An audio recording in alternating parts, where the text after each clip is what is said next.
Hay enfermedades que al solo pronunciar su nombre generan pánico en la población.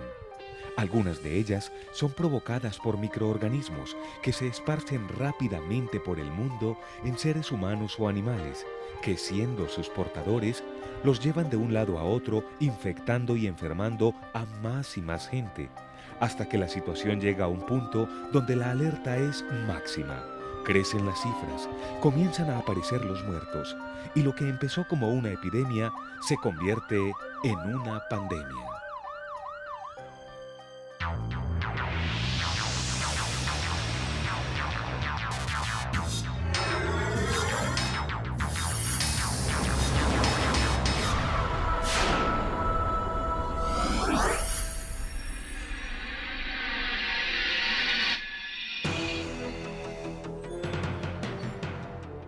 Hoy, virus, epidemias y pandemias.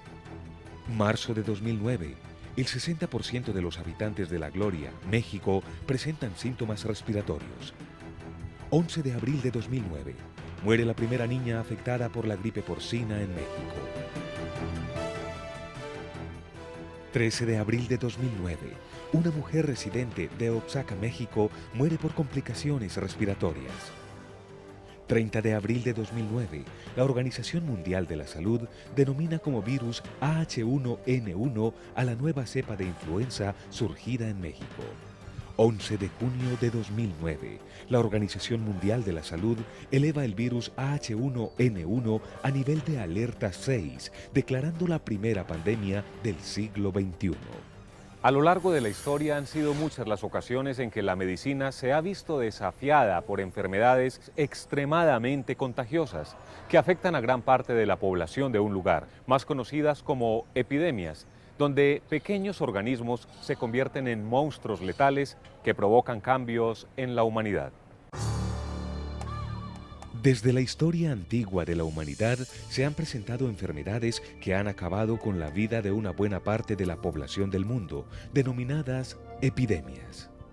Una epidemia es un aumento inusitado de un evento o enfermedad en un sitio y en un periodo de tiempo específico. Ese aumento es mayor a lo que uno realmente espera que se presente ese evento. Por ejemplo, si tú esperas 5 casos de dengue y se te presentan 10 casos de dengue, ya uno podría considerar que hay una epidemia. No solamente podríamos hablar de epidemia cuando hay muchos casos, sino que cuando hay un caso también que es inusitado, un caso raro, un caso extraño, un caso que se ha erradicado, que no habíamos tenido y vuelve a aparecer, también podríamos estar hablando de epidemia. O si tenemos una enfermedad producida por un microbio de alta transmisibilidad, también podríamos hablar de epidemia independientemente del número de casos. Epidemia es diferente a endemia, enfermedades que tienden a presentarse habitualmente en una época y lugar determinado. La epidemia se propaga rápidamente por un país, afectando simultáneamente a un gran número de personas. Ubíquese en un sitio donde llueve permanentemente y está en el globo terráqueo, en todo ese centro donde se concentra ¿qué? Unas temperaturas especiales, unas formas lluviosas especiales y se convierten en zonas endémicas, ¿cierto? Hay condiciones similares en la población que de alguna u otra manera llevan a que se consideren unas acciones frente a algo que en el ambiente te está afectando. Esas son condiciones endémicas, distinto entonces a condiciones epidémicas. Las epidémicas aparecen, brotan, se tienen que tener controles porque no se sabe cómo se van a suscitar, no hay hora, lugar ni tiempo. En el año 430 a.C., un tercio de la población de Atenas murió por una enfermedad desconocida. En la Edad Media fue la peste que apareció en 1348 en Florencia, Italia, la que redujo en un tercio la población del continente europeo. En Venecia, Italia, 70.000 de sus 100.000 habitantes murieron. Inglaterra perdió el 58% de su población. En Barcelona, España, 38.000 de sus 50.000 habitantes perdieron la vida. Y en Navarra desapareció el 78% de su población. Hasta el rey Alonso XI perdió la vida por esta enfermedad. es que estas enfermedades tienen una facilidad para propagarse durante las guerras y en las zonas más pobres de las ciudades afectadas. Generalmente las epidemias se producen por dos razones. Primero, porque hay un virus o un microbio nuevo, un microorganismo nuevo para el cual la gente no tiene inmunidad. Entonces, al llegar nuevo y todo el mundo no tener anticuerpos, se pueden empezar a presentar muchos enfermos. La otra posibilidad es que se aumenten el número de casos porque las condiciones propias de la transmisión se den. Por ejemplo, en el caso del dengue, si bien no es un virus nuevo, el hecho de que el transmisor, el vector transmisor, que es el Aedes aegypti, se aumente en cantidad, también va a producir fenómenos epidémicos. La propagación se hace más rápido en términos de cercanía entre las personas. Cuando hay muchas personas cerca, la probabilidad de contagio va a ser mucho mayor, entonces la probabilidad también de enfermarse va a ser alta. En ese sentido, la probabilidad de epidemia en poblaciones muy densamente establecidas van a ser mucho más fácil la presentación de epidemias. En el siglo XVI fue la sífilis, una enfermedad de transmisión sexual, la que afectó desde los campesinos hasta los reyes y que los conquistadores trajeron a América junto con la viruela, el sarampión y la gripe. Cuando los aztecas se vieron afectados por la viruela, creyeron que sus dioses los habían abandonado, por lo que no opusieron resistencia a los españoles, y de 30 millones de habitantes, en 40 años, solo quedaban 3 millones de aztecas. En el siglo XIX fue el cólera, que comenzó en el este de Europa y se expandió hasta América. El cólera es una enfermedad infecciosa que origina enfermedades diarreicas graves de una evolución rápida que podría llevar a la muerte a una persona rápidamente en pocos días. En este momento pues tenemos tratamiento antibiótico, pero como realmente ya se sabe de qué se trata y cómo se maneja, pues no es tan frecuente. Por su propagación pasó de ser una epidemia a convertirse en una de las primeras pandemias. Para declarar una pandemia, pues bueno, hay unos parámetros internacionales, pero básicamente el evento al que se va a declarar que está pandémico se debe haber presentado en varios países y debe estar confirmado que es el mismo evento que se produjo aquí y en otros países y por el mismo microorganismo y que tiene las mismas características. En 1918 fue la gripa española la que mató a 20 millones de personas. Y en múltiples ocasiones la gripa se ha convertido en una epidemia que ha acabado con miles de vidas y ha mutado siendo cada vez más contagiosa. Otra alerta se presentó en 1997 en Hong Kong por la gripe aviar, descubierta en el siglo XX en Italia y producida por el agente contagioso H5N1, altamente mortal en los animales, hasta que en 1997 se presentó el primer caso de un humano contagiado por este mismo virus. Los animales son muy importantes, entre otras cosas porque a veces ellos solo transmiten la enfermedad, pero a veces ellos la sufren y ellos son los que nos dan un indicio de que la pandemia está por empezar. En algunos casos, por ejemplo, sobre todo en las gripas, en la gripa aviar y en la... son los animales los que empiezan a morirse primero. Lo que pasa es que los animales que tienen patologías propias, tienen microbios propios, microorganismos propios, que en determinado momento pueden hacer la mutación, como fue el caso de la gripa aviar que pasa del humano al hombre, o la gripa en el cerdo, que también puede hacer cambios antigénicos y contagiar a otras personas. El problema ahí radica es que cuando un virus de un animal puede infectar al hombre, casi nunca se da la transmisión hombre-humano, hombre-hombre, sino que se da una transmisión solamente a esa persona que estaba cuidando al animal, y por eso era que estábamos tranquilos. Pero ya cuando ese virus que contagia a una persona que cuidaba animales, contagia a otra persona, es donde se da la gravedad de la transmisión y se presentan las epidemias. Es claro que cuando se declara una epidemia, se produce una alerta en la comunidad. Se comienzan a difundir las medidas de prevención para evitar su propagación y que la situación se extienda a otros territorios, pase las fronteras, haya contagiados en diferentes lugares del mundo y se llegue hasta la pandemia.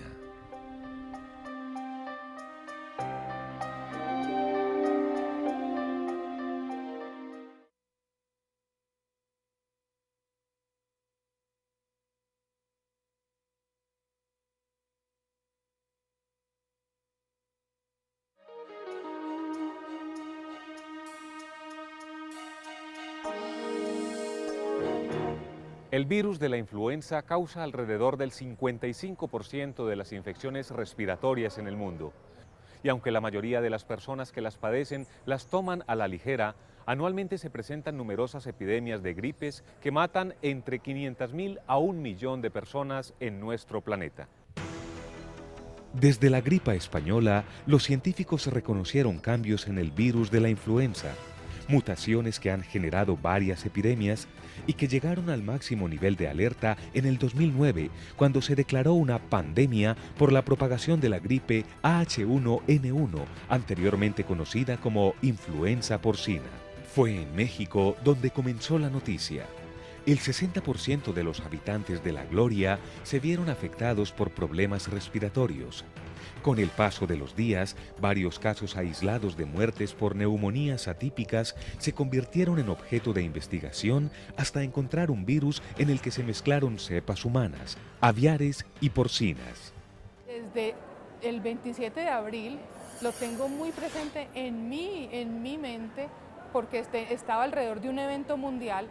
Se declara un problema mundial donde tiene un inicio muy puntual, donde se presentan unos muertos, una mortalidad, donde se ubican unas casuísticas y se empiezan a plantear unas manifestaciones de que algo estaba pasando, algo había mutado y ya habíamos tenido que hablar de H1N1.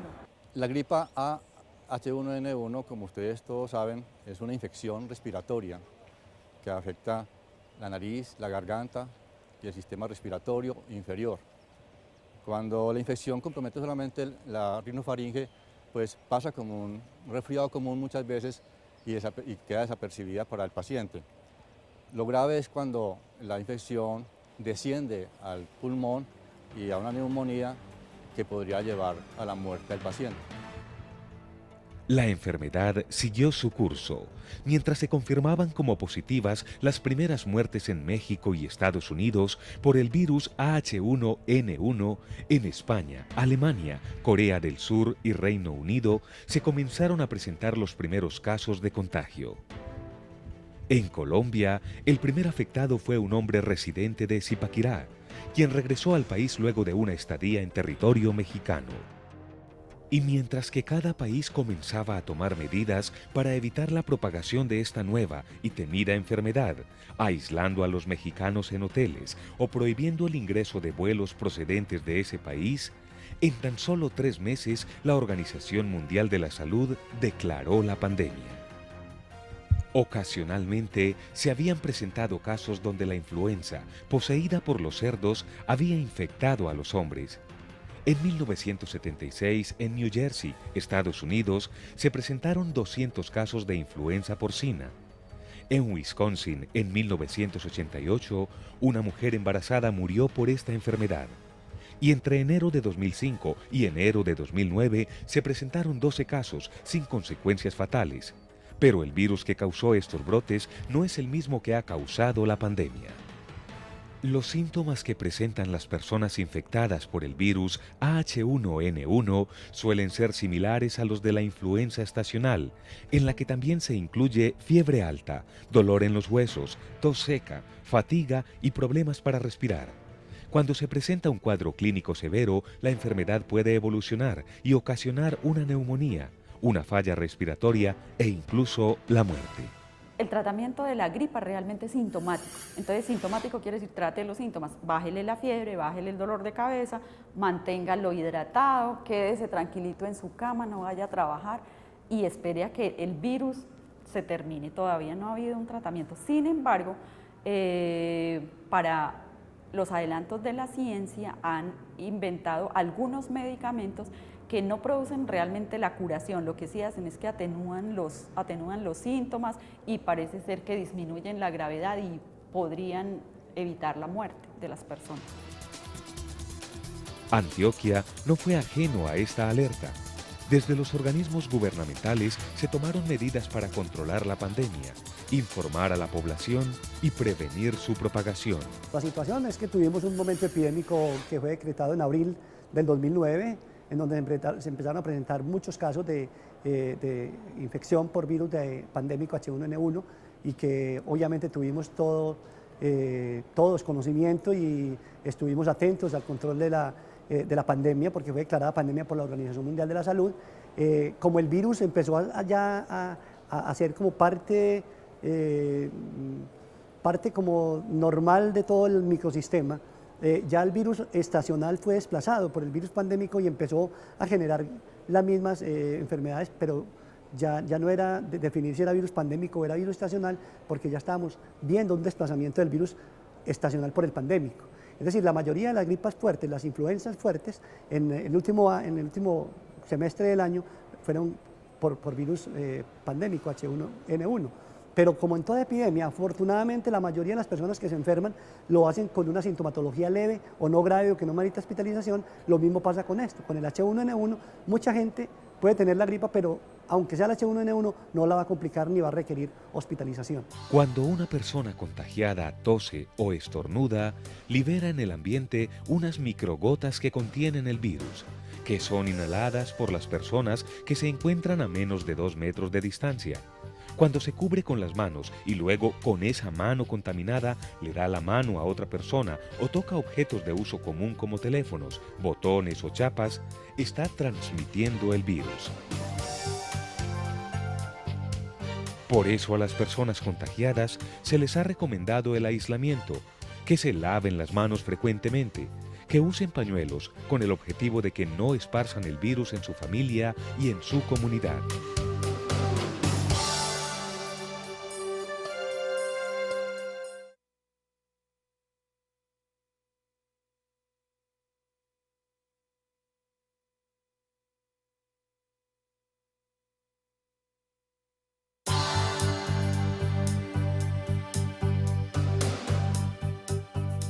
Desde que comenzó el brote de la gripe H1N1, los medios de comunicación se centraron día y noche en el desarrollo de esta noticia. Cada día la cifra de muertos y contagiados crecía. Los casos sospechosos eran monitoreados y todo el mundo comenzó a sentir miedo de contagiarse de esta enfermedad. Desde marzo de 2009, la alarma fue mediática. En cada noticiero, periódico y cualquier medio de comunicación se registró paso a paso la evolución de la enfermedad. Con el pasar de los días, las cifras aumentaban.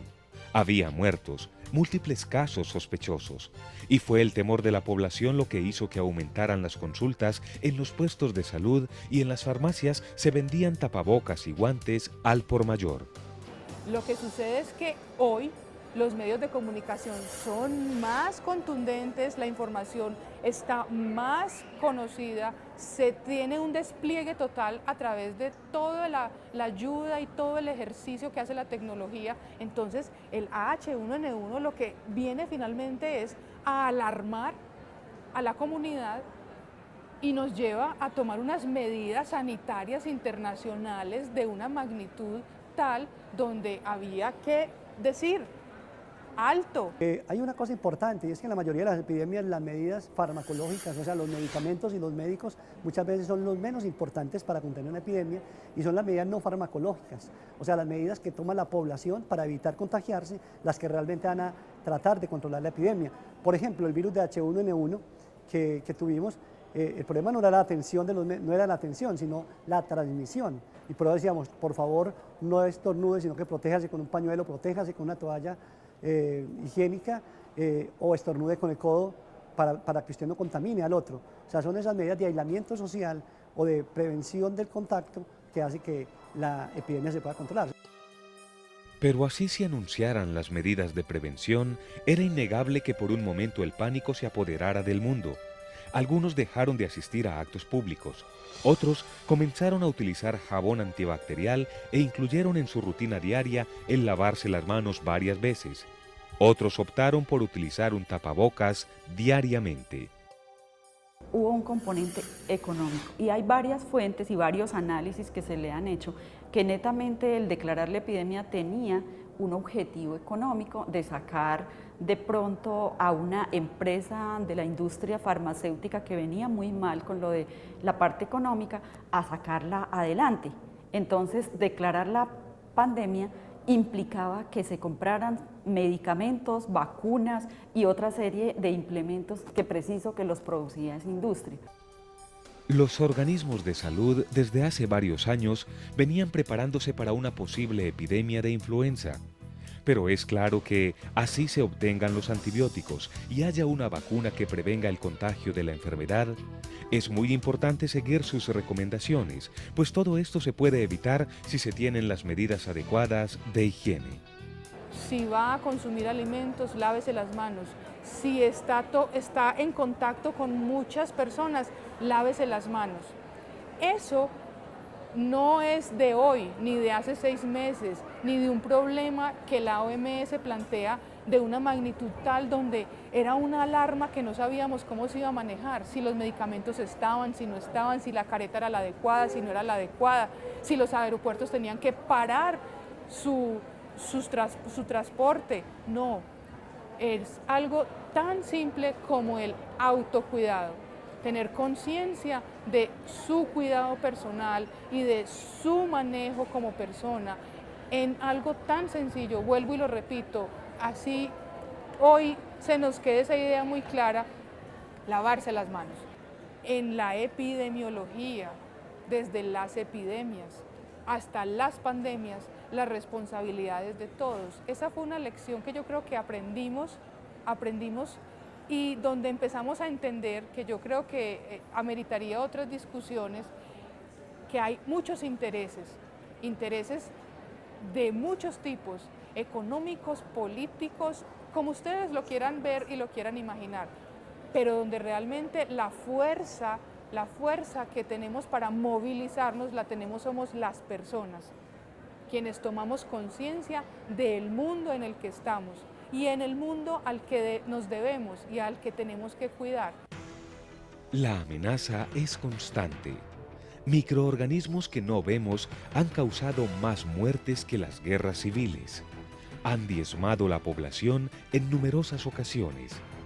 Pero hoy la medicina ha avanzado. Estos virus son identificados. Se han desarrollado medicamentos y vacunas para contrarrestarlos. No obstante, este no es el único camino. Las epidemias se detienen cuando hay una adecuada prevención. Actualmente existen muchas enfermedades que retan a la medicina y por más esfuerzos que se han hecho, ha sido imposible crear vacunas que prevengan el contagio de virus como el SIDA. Además, continúan surgiendo nuevas epidemias que amenazan con propagarse rápidamente por el mundo, exigiendo aún más su capacidad de reacción. Pero recuerde que evitar el contagio de este tipo de enfermedades también está en tomar las medidas adecuadas para su prevención. Nos vemos en el próximo Masú. Hasta pronto.